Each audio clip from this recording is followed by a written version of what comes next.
বিয়েবাড়ির ব্লগ নিয়ে চলে এসেছি আমি বাপি। তাই দেখো প্ল্যাটফর্মে চলে এসেছি। আর প্ল্যাটফর্মে দেখো কে কে আছে, গুল্লু, তারপর প্রণবের মেয়ে মানে আমার বন্ধুর মেয়ে, ওর মা, আমার মা। আর এই দেখো ও তো যেখানে যাবে সেখানে নাচা শুরু করে দেয়। আর চলো আজকের ব্লগটা হচ্ছে বিয়েবাড়িতে কীভাবে আমরা পৌঁছলাম। আর বিয়েবাড়িটা ছিল অশোকনগর। তাই দেরি না করে এখান থেকেই শুরু করি। তাই চলো আমরা ট্রেনে উঠে পড়েছি। আর ট্রেনে উঠে পড়ার পরে এখন আমরা নেমে পড়লাম অশোকনগর। আর অশোকনগরে এসে দেখো স্টেশন থেকে 5 মিনিটের দূরত্বতেই ছিল বিয়েবাড়িটা। তারপর বিয়েবাড়িতে পৌঁছে গেলাম। আর প্রণব আর প্রণবের ওয়াইফ এসছে ওরা বাইকে করে। তাই দেখো আমরা প্রথমে বিয়েবাড়িতে প্রবেশ করার পরে এখানে সবাই দাঁড়িয়ে পড়লাম, কারণ বিয়ের যে মণ্ডপটা ছিল সেই মণ্ডপে একটু ভিড় ছিল। তারপরে গিফট টিপ দিয়ে এখানে আমরা চলে এসেছি খাওয়ার স্টলে। আর খাওয়ার স্টলে আসার আগেই দেখে আমার মা ফুচকার দোকানে লাইন দিয়ে দিয়েছে।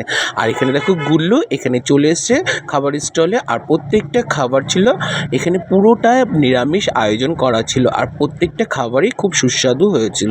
তাই চলো দেরি না করে এখানে টুকটাক খাবার আমিও চলো খেয়ে নিই। আর এখানটার খাবারটা ছিল অসাধারণ। ফার্স্টে দেখো পনির কাবাব নিয়ে নিচ্ছে। আর পনির কাবাবটা দেখো সস দিয়ে নিয়ে দারুণ টেস্ট করে নিলাম। তারপর নিলাম দেখো পনির মাঞ্চুরিয়ানটাও দারুণ ছিল। তারপরে দেখো এখানে নিয়েছি সব বেবিকর্নটাও দারুণ ছিল। তারপরে দেখো ফুচকা স্টল থেকে দেখি পোনা ফুচকার দোকানে দাঁড়িয়ে পড়েছে। আর ফুচকা এখান থেকে আমি 4-5টা ফুচকা খেয়ে নিলাম। আর ফুচকাগুলি ছিল অসাধারণ ফুচকা। তারপরে দেখো এখানে গুল্লু এখানে আইসক্রিম খাচ্ছে। আর দেখো প্রণবের ওয়াইফ জিলিপি আর রাবড়ি নিয়ে চলে এসছে, জিলিপির উপরে রাবড়ি দিয়ে দারুণ টেস্টি বললো।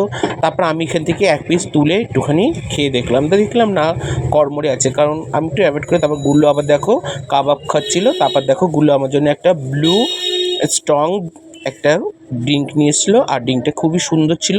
আর ওই কাউন্টার থেকে মিনিমাম 3-4 গ্লাস ড্রিঙ্ক করে নিয়েছে। তাই চলো তারপরে দেখো এখানে একটা আম পান্না খাচ্ছিল ওরা, আর দারুণ। তারপর আমি কী নেবো তারপর দেখো আমি একটা কাঁচা আমের পান্না নিয়ে ড্রিঙ্কটাও করে ফেললাম। আর খুবই সুন্দর ছিল, অসাধারণ ড্রিঙ্কটা। তারপরে দেখো এখান থেকে সোজা আবার আমরা একটুখানি, তোমাদের বিয়েবাড়িটা পুরোটা না দেখালে ভালো লাগে। তারপর এখানে দেখো প্রণব একটুখানি হুক্কুতে টান দিয়ে দিল। এটা নাকি খুবই স্টাইলিশ, তার জন্য ও একটুখানি ট্রাই করে নিল। বিয়েবাড়িটা ছিল অশোকনগর চড়ুইবাতি। তাই চলো পুরোটা তোমাদের দেখায়। দেখো বাইরের এটা হচ্ছে মূল প্রবেশদ্বার গেটটা। আর ভিতরে খুব সুন্দর ডেকোরেশন করেছে, তাই তোমাদের সামনে তুলে ধরলাম। তারপরে দেখো এখানে সেলফি কাউন্টার করেছিল। তারপর সবাই এখানে সেলফি তুলে নিচ্ছিল। আমি সবার পিক তুলে দিচ্ছিলাম, কারণ আমার পিকই খুবই কমই দেখা যাবে। তারপরে চলে আসলাম আমরা খাবার স্টলে। আর খাবার থেকে খেতে এখানে চলে আসলাম, তোমাদের মেনুটা দেখিয়ে দিলাম। দেখানোর পরে এবার চলো ফার্স্টে কী নিচ্ছি চলো দেখিয়ে দিচ্ছি। ফার্স্টে দেখো প্লেট পড়ে গেছে। প্লেট পড়ে যাওয়ার পরে দেখো এখানে পনির পাসিন্দা চলে এসছে। আর পনির পাসিন্দাটা খাবার পরে চলে আসলো দেখো এখানে কাবাব আর চলে এসছে। তারপরে দেখো দিয়ে দিল এখানে ছোট্ট বেবি নান, আর তার সঙ্গে চানা মশলা। আর তারপরে দেখো এখানে চলে আসলো চানা মশলা খাওয়ার পরে চলে আসলো দেখো বিরিয়ানি। আর এটা ছিল ভেজ বিরিয়ানি, খুবই সুন্দর।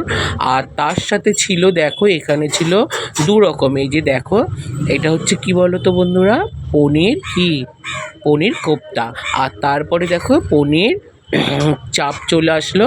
আর দুটোই ছিল খুবই সুস্বাদু। দেখো এই যে পনির চাপটা দিয়ে দিয়েছে। আর তারপরে দেখো আমার প্লেটটা খালি ছিল। তারপরে দেখো চাটনি নিয়ে নিয়েছি, নেওয়ার পরে পাঁপড় দিয়ে দিয়েছে। দেওয়ার পরে দেখো এখানে মালাই চমচম পড়ে গেল একটা। আর ছিল দেখো একটা করে কালাকাঁদ।